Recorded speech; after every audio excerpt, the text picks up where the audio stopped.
The phone started ringing at 2:47 p.m. on a Tuesday.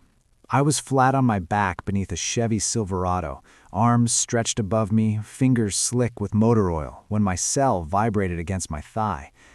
The engine oil dripped somewhere near my elbow. I ignored the first buzz.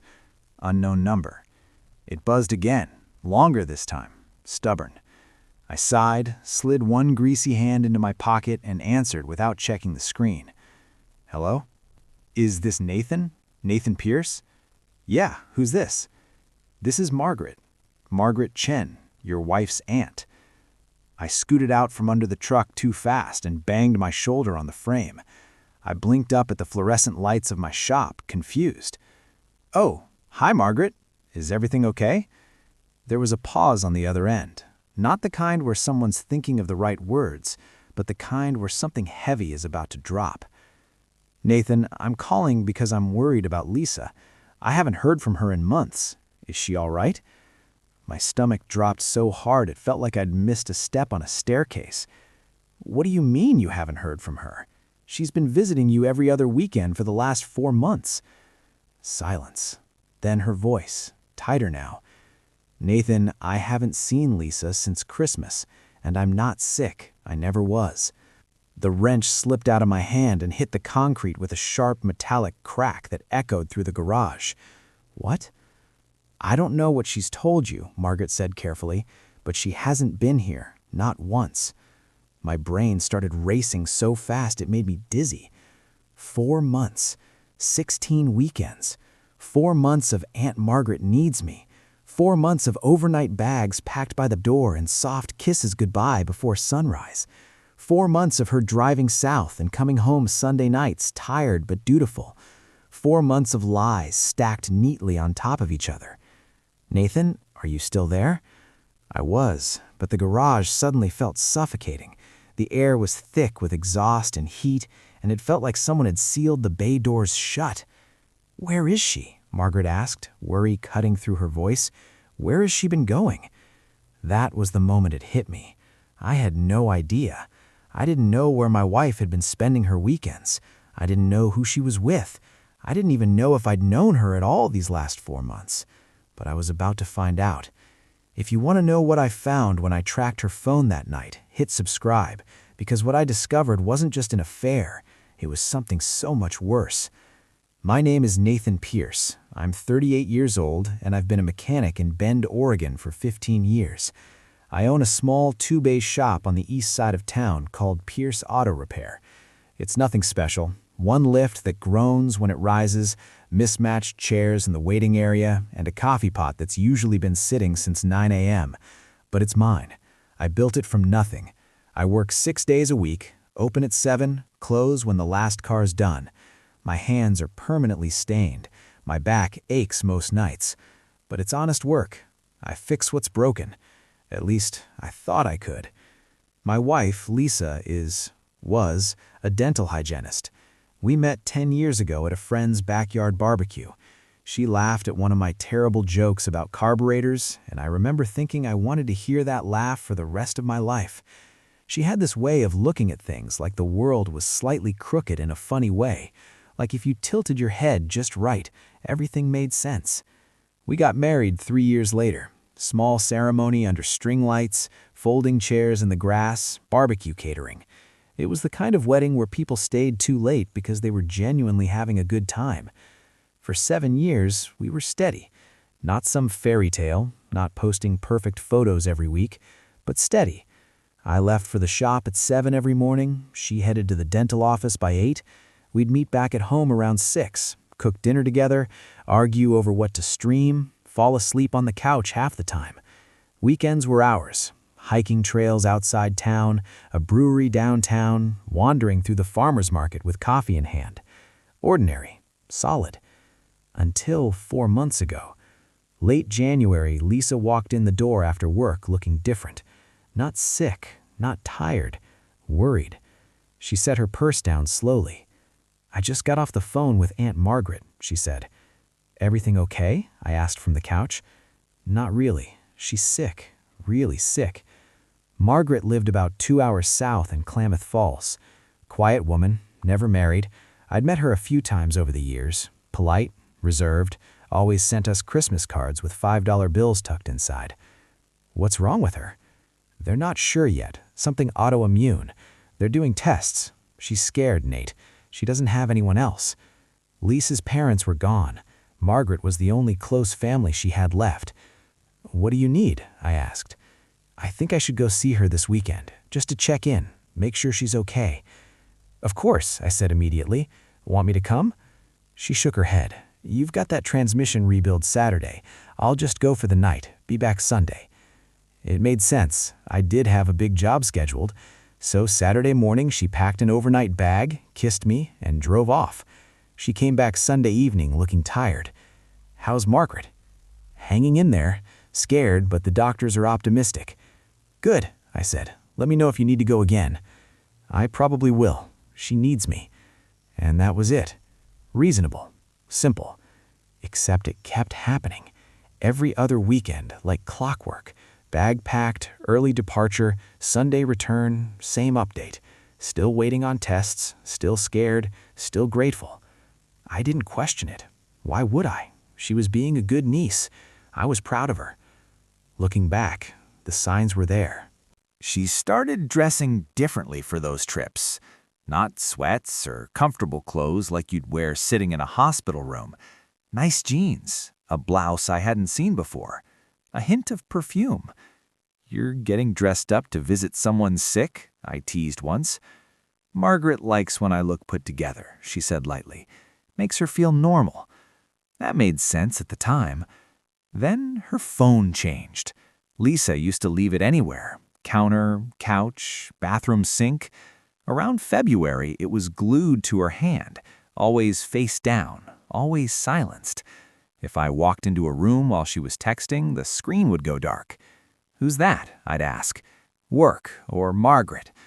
I told myself I was imagining things. Then the mileage. One Sunday night in late March, I was topping off her tires. I glanced at the odometer.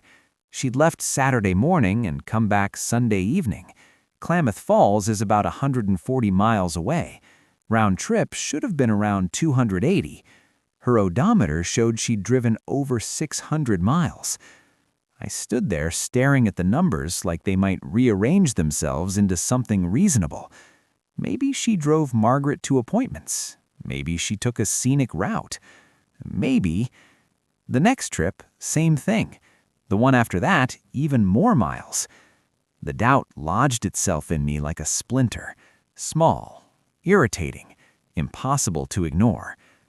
One night in early April, I lay awake staring at the ceiling while Lisa slept beside me.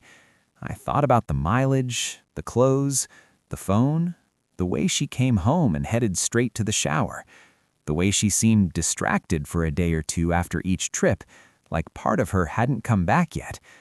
I looked at her sleeping back and realized something that made my chest ache. I didn't know where my wife had been going. I didn't know who she was talking to. I didn't even know if Aunt Margaret was sick. That thought hit hard. What if none of it was true? I almost called Margaret that night. Almost. But if I was wrong, if this was just paranoia, I'd destroy trust over nothing. So I waited. And 2 weeks later, Margaret called me. I leaned against the Silverado, phone pressed to my ear, grease streaked across my cheek. Margaret? I don't understand. She's been coming to see you every other weekend. Nathan, I swear to you I haven't seen her since Christmas. Are you sure? Maybe she... I'm sure, she said firmly. I'm not sick. I never was. Why call now? I asked. Because I ran into one of Lisa's old co-workers at the store. She asked how my treatments were going, said Lisa had been so worried about me. I had no idea what she was talking about. Nathan, where has she been? I didn't have an answer.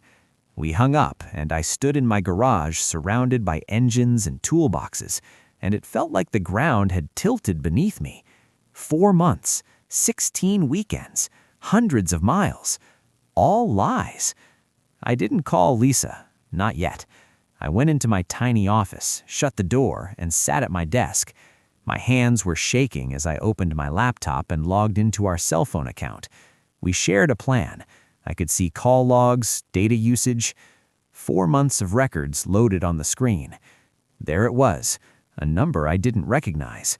Dozens of calls. Late at night, early mornings. Every weekend she was supposedly with Margaret. Some calls lasted an hour. Text messages in the hundreds. I copied the number and ran it through a reverse lookup. The name that came back made my blood run cold. Evan Mercer. I knew exactly who that was. Lisa's boss, the dentist who owned the practice where she worked. Mid-40s, divorced, drove a BMW, expensive suits. I'd met him once at a holiday party 2 years ago. He'd shaken my hand and joked about how mechanics and dentists both fix problems people ignore until they hurt. I hadn't liked him then. Now I hated him. I kept scrolling, calls every single day. Location data too, because years ago I'd set up location sharing on our phones, just in case. She'd never turned it off. I opened the map history. She hadn't been going anywhere near Klamath Falls. Every other weekend her phone had pinged in Sun River, a resort town an hour from Bend. Same area, same cluster of coordinates. I zoomed in. The pin dropped on a vacation rental along the Deschutes River. I clicked the address. The listing popped up. Luxury 3-bedroom cabin, private hot tub, river views, quiet escape. My stomach twisted. I checked the dates. Every other weekend, Friday night to Sunday afternoon. Then I checked Evan's publicly available info, cross-referenced what I could. His schedule lined up, and from the pattern of calls and shared location overlap, it didn't take a genius to see it. They'd been going together for 4 months, while I stayed home changing brake pads and rebuilding transmissions, believing my wife was caring for her dying aunt. I didn't sleep that night. I lay beside Lisa in the dark, staring at the ceiling, listening to her steady breathing. She had no idea I knew. My mind replayed everything, her lies, her smiles, the casual way she said, "Aunt Margaret needs me." Part of me wanted to shake her awake right then, demand the truth, end it in a violent conversation. I turned my head and looked at her silhouette in the dim light. Part of me wanted to wake her up, confront her right then. But another part, the part that had spent 15 years fixing broken things, wanted to be sure, wanted to see it with my own eyes. So I made a plan. The next morning, I told Lisa I had to go to Portland for parts run. "I'll be gone all day Saturday," I said over coffee. "Probably won't be back till late." She looked up from her phone. "Okay, I was actually thinking about going to see Margaret this weekend." Of course she was. "How's she doing?" I asked, keeping my voice even. "Better, but she gets lonely." I nodded. "Tell her I said hi."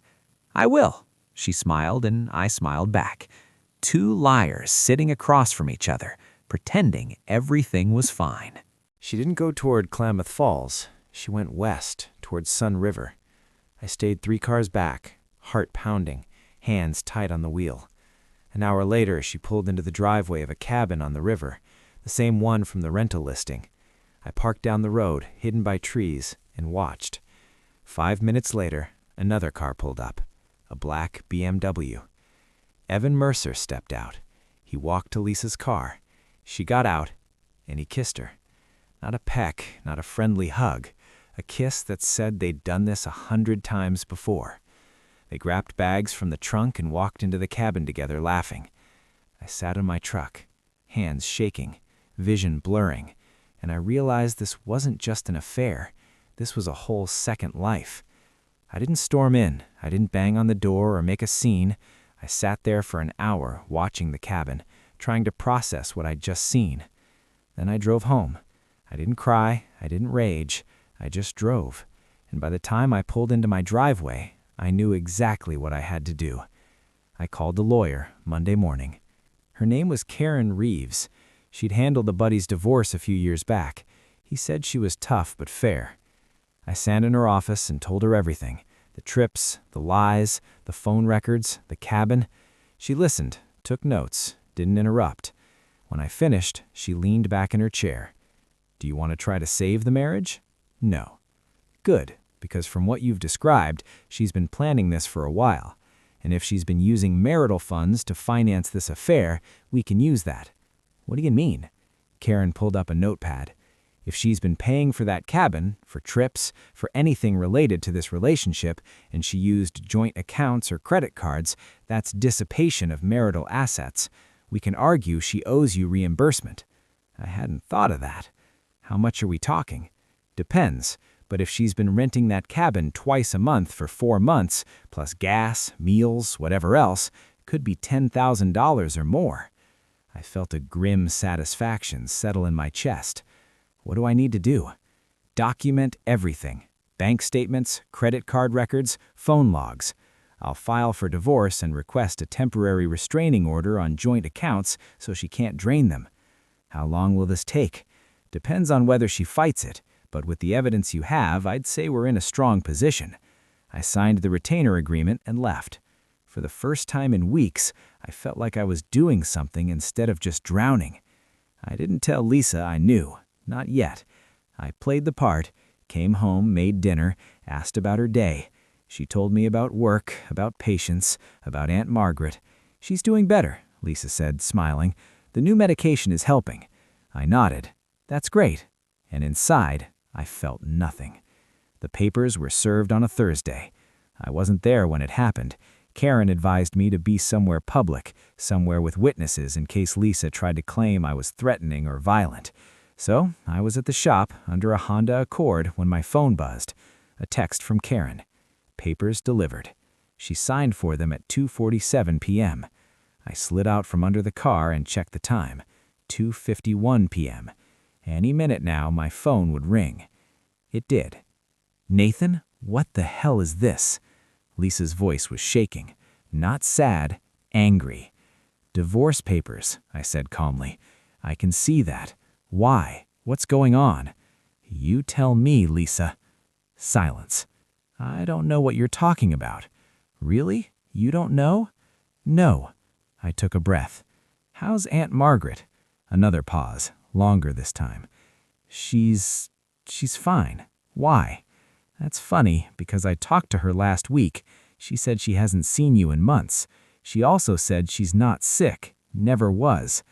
I heard her breath catch. Nathan? Where have you been going, Lisa? I can explain. Sun River, I interrupted.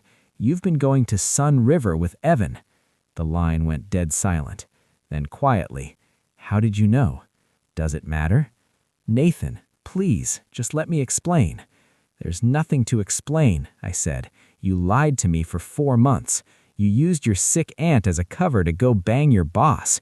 You spent our money on a cabin and a fantasy life while I was at home thinking you were being a good niece. My voice was steady, cold. You don't get to explain. You get to sign the papers. Nathan, wait. I hung up.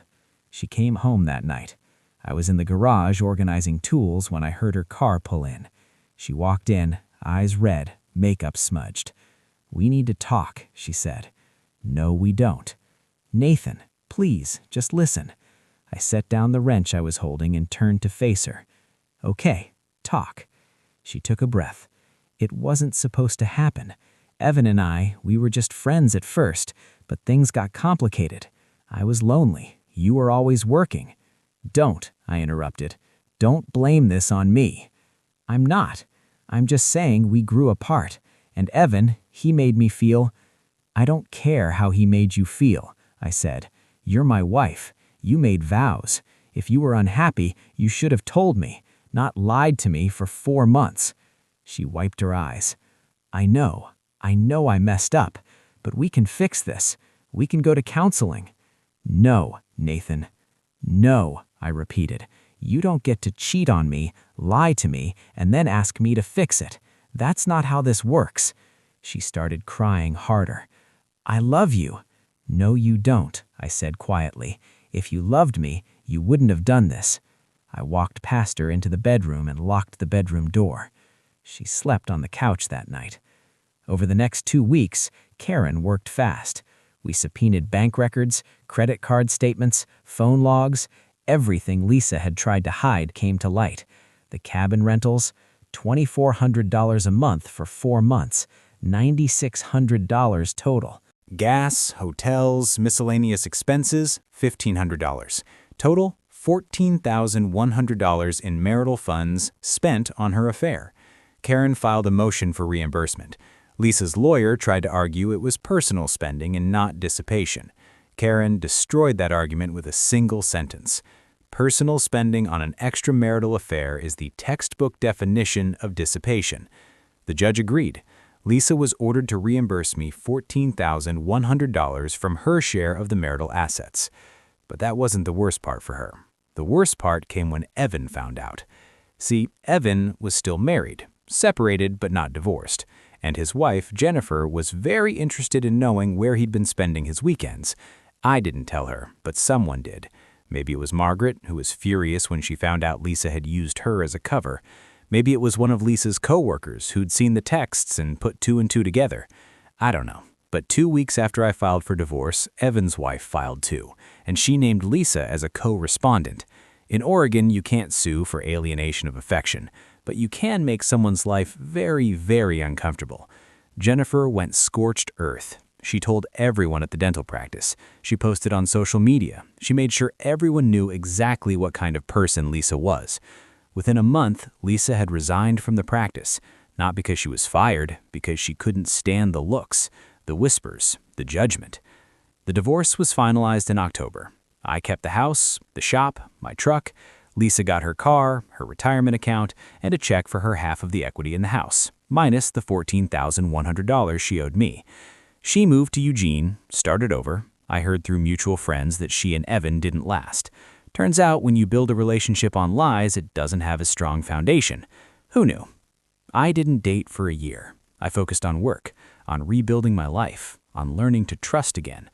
Then one Saturday morning, a woman brought her car in. Engine light was on. She was worried it was something expensive. I ran the diagnostics. Turned out it was just a loose gas cap. No charge, I said. She smiled. Really? Really, it's a $2 fix. Thank you. That's really kind. Her name was Rachel. She was a teacher. She had a laugh that made the whole shop feel brighter. We started talking. Then we started having coffee. Then we started dating. She knew about Lisa. I told her everything, and she didn't run. You deserve someone who shows up, she said one night over dinner, not someone who pretends. I looked at her across the table and realized she was right. It's been 2 years now. Rachel and I just moved in together. The shop is doing better than ever. And I don't think about Lisa much anymore, except when I'm under a car, hands covered in grease, and my phone rings. I always check the caller ID now, because I learned the hard way. Sometimes the most important call you'll ever get is the one that tells you everything you believed was a lie. And sometimes that's exactly the call you need. If this story hit home, comment, I checked. If you've ever had that moment where everything you thought you knew turned out to be a lie, this one's for you. Hit subscribe for more stories about the moment the truth comes out. Because the worst lies aren't the ones people tell you. They're the ones you tell yourself to avoid seeing what's right in front of you. And the best thing you can do when the truth finally arrives? Answer the